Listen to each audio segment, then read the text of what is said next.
Also the fact that you have to remember, and this is something that I learned by doing business going back and forth to the States all the time, is that when it comes to actual business level discussions and stuff like that, America is 3 or 4 years ahead of us in establishing those kind of innovations and generating process and procedure around the way that they run business.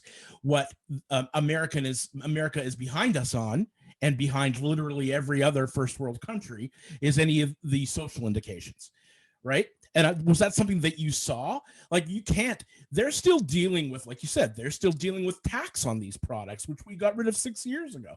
They're still dealing with people having to struggle to pay a $75 doctor bill just because they walked into a doctor and they had a cold.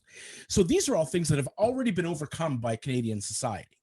Was that something that you, because this is obviously a social problem, did you find yourself saying, you know what, we've already gone through a lot of this, we've already kind of established ourselves here, you guys are 3 or 4 years behind where we are? Absolutely. I didn't want to worry myself with dealing with the things that we didn't need to worry about. Like Canada, I don't want to let Canada off the hook in terms of we still have our own stuff. Oh yeah, God forbid. But that being said, like, so yeah. I would have rather focused on that, the actual issues that were unique to us, and not feel like I was being burdened by the issues of the States, exactly as you say. So that was also definitely something that we had to contend with at that time. And it's an eye opener. It's definitely an eye opener to see how this amazingly, and I love the States, and I've never had any issue. I mean, traveled back and forth for years and doing business there, and I've really enjoyed myself and loved it there. But as I've been there, the more I decided for myself that I could never live there because of the social injustice. And we think we have social injustice here in Canada, because we absolutely do.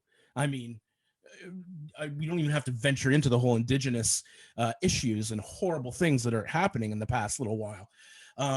But the level, the profound level of social issues that the United States are dealing with are entirely different and years behind us.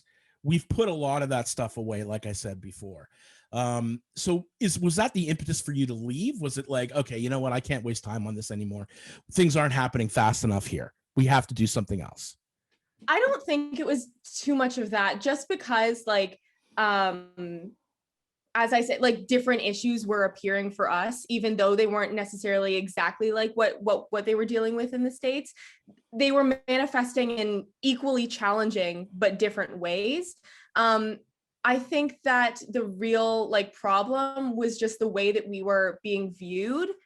It was just kind of like, we weren't, like you say, taken seriously. And I don't know if that's because we were just a startup chapter. A lot of the other chapters only lasted a certain bit, and then it was whatever. Like, maybe they thought that I was just trying to do this for COVID at the beginning, and so they didn't want to put too many resources into it, whatever. Do you think they weren't taking you seriously because of your age? Is that a possibility? No, because I think that most people were young that were starting out. I do think that it was the Canadian component to it, that there was just like a lack of understanding, which is fine, but then don't call yourself an international organization. Right. Yeah. That's an excellent point.